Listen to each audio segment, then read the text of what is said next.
সংগ্ৰাম হৰা মাতৃৰ জীৱিকাৰে স্বাৱলম্বিতাৰ স্বপ্ন স্নাতক পুত্ৰৰ নিজ হাতে বনাইছে চাহ পৰঠা পখালিছে পাছত কৰ্মই আমাৰ ধৰ্ম মূলমন্ত্ৰক সৰুগত কৰি জামুগুৰিহাটৰ ইটাখোলা ব্যৱসায়িক কেন্দ্ৰত এখন সৰু চাহৰ দোকান দি পৰিয়াল ভৰণ পোষণ দিছে জামুগুৰিহাটৰ এজন শিক্ষিত নিবনুৱা যুৱক সঞ্জয় শৰ্মাই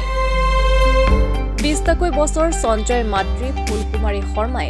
ডাঙৰ মাইনা নামৰ চাহৰ দোকানখন ইটাখোলা ব্যৱসায়িক কেন্দ্ৰৰ পথৰ কাষৰ গছৰ তলত চলাই থকাৰ পাছত 3 বছৰৰ পূৰ্বে সেই দোকানখনকে চমজি লৈ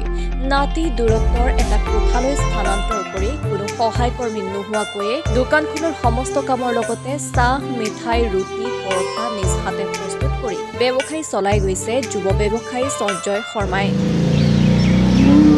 বহুতখিনি ভালো লাগে এইটো ব্যৱসায় কৰিও ভাল লাগিছে বা ইয়াৰ আশে-পাশে থকা মানুহসকলো বহুত সহায় কৰে চবেই ভাল হেৰিও দিয়ে বাৰু আজিলৈকে একো হেৰি নকৰে বাৰু এনেকৈ ভাল পাইছোঁ মই কৰি বৰ্তমানতো আমাৰ দোকানখন আগতে ইটাখোলা গছৰ তলত আছিলে বৰগছজোপাৰ তলত এতিয়া ইলেকশ্যনৰ কাৰণে আপোনাৰ হ'ল আপোনাৰ 3 বছৰমান এতিয়া এইখনতে ইটাখোলাৰ নিৰ্দিষ্ট ঠাই নহয় বাৰু তথাপিও কৰি আছোঁ আৰু বৰ্তমানটো চলাই আছোঁ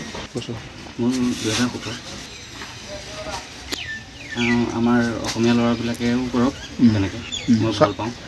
আমাৰ অসমীয়া ল'ৰাবিলাকো আছে ইটাখোলাত বহুতখিনিয়ে কৰি আছে মোৰ লগৰ কেইটামানো আছে ভালকৈ কৰি আছে চবেই তেওঁলোককো কওঁ তেনেকৈ নিৰ্দিষ্টকৈ নিজে কিবা এটা কৰি আগবাঢ়ি যাব লাগে নিজস্ব ঠাইখনত থাকি পেলাই মই এইটোৱে ক'ব বিচাৰোঁ বাহিৰলৈ নগৈ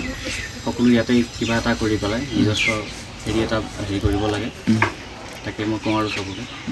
নিজৰ হেৰিটো বচাই ৰাখিব লাগে পৰিয়ালবৰ্গৰ পৰা সকলোৱে সেইখিনিয়ে কওঁ আৰু আহে সোৱাদৰ কাৰণেও আহে উপাৰ্জন হয় আপোনাৰ 7,000 হয় কেতিয়াবা 8,000 হয় তেনেকৈ মিলি হয় চাকৰি কৰি আছোঁ এপ্লাই কৰি আছোঁ লগতে এইটোও কৰি আছোঁ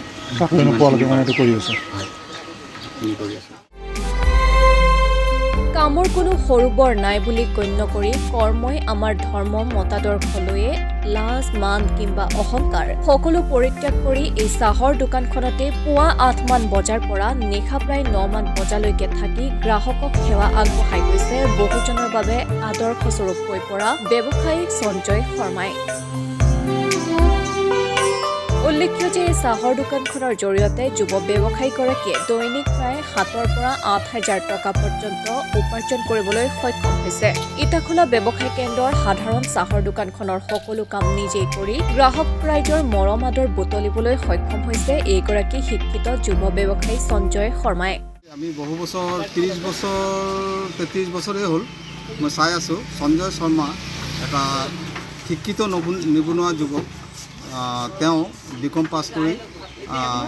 তেওঁৰ মা ব্যৱসায়টো তেওঁ নিজে আজি 3 বছৰ সুন্দৰকৈ অকলে চলাই আছে আৰু তেওঁৰ দোকানৰ যিখিনি বস্তু খুব উন্নত মানৰ পিঠা খাজা গজা সন্ধিয়া হ'লে চিঙৰা আৰু খাটি গাখীৰৰ চাহ আৰু ল'ৰাটো লাজ নকৰাকৈ ধুনীয়াকৈ চলাই গৈছে আৰু অমায়িক ব্যৱহাৰ বহুত দূৰৰ পৰা মানুহ আহে ইয়াত চাহ খাবলৈ সন্ধিয়া ৰাতিপুৱা 10টাৰ পৰা সন্ধিয়া আপোনাৰ 9:30লৈকে ইয়াত মানুহ ধুম লাগি থাকে আৰু সকলোৱে খায় হয় আমি বিভিন্ন সময়ত দেখি আজি তেওঁ বিকম পাছ কৰি চাহ দোকান চলাই আছে ইয়াত লাজ কৰিবলগীয়া কথা নাই নিজৰ ব্যৱসায় নিজে চলাব লাগে আৰু মই যুৱচামক আহ্বান কৰিম বাহিৰত গৈ প্ৰাণ হেৰুৱাই আজি এটা ল'ৰা বাহিৰত যোৱা মানে মাক দেউতাকে কিমান চিন্তা আৰু ইয়াতে আমাৰ পথাৰ আৰু বজাৰখন আমাৰ অসমীয়া ল'ৰাই দখল কৰিব পৰা হ'ব লাগিব আৰু লাজটো এৰিব লাগিব লাজ নেৰিলে ব্যৱসায় কেতিয়াও সফল হ'ব নোৱাৰে আৰু বাহিৰত গৈ তেওঁলোকে কি কৰি আছে বাহিৰত গৈতো তাতকৈ বেছি সৰু কামেই কৰি আছে কিন্তু আমাৰ ইয়াত কৰিবলৈ কি অসুবিধা আছে আমাৰ ইয়াত অসমত থাকি অসমৰ আমাৰ খেতি পথাৰ আমাৰ বজাৰ দখল কৰোঁ মই এই যুৱচামক এই আহ্বান কৰিম আপোনালোকৰ আৰু ধুনীয়া গাখীৰ গৰুৰ গাখীৰত যদি একাপ চাহ জুতি লগাই খাব বিচাৰে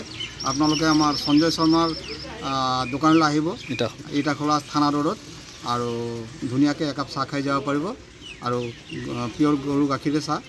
ইয়াত কোনো হেৰি নাই আপোনালোকক আহ্বান জনালোঁ আহক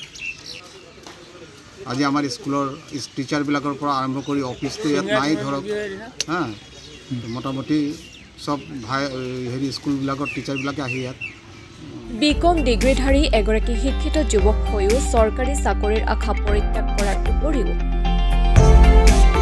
বহিৰাজ্যত গৈ কেইটামান টকাৰ বিনিময়ত কোম্পানীৰ চাকৰিত নিয়োজিত হোৱাৰ বিপৰীতে নিজৰ ঘৰৰ পৰিয়ালৰ সৈতে থাকি বৰ্তমান এই চাহৰ দোকানখনৰ জৰিয়তে স্বাৱলম্বী হৈ আন 10গৰাকী নিবনুৱাৰ প্ৰতি স্বাৱলম্বিতাৰ নিদৰ্শন দাঙি ধৰিবলৈ সক্ষম হৈছে জামুগুৰি হাটৰ সঞ্জয় শৰ্মাই। জামুগুৰি হাটৰ পৰা আনোৱাৰ আহমেদৰ ৰিপৰ্ট মাই নিউজ এনি।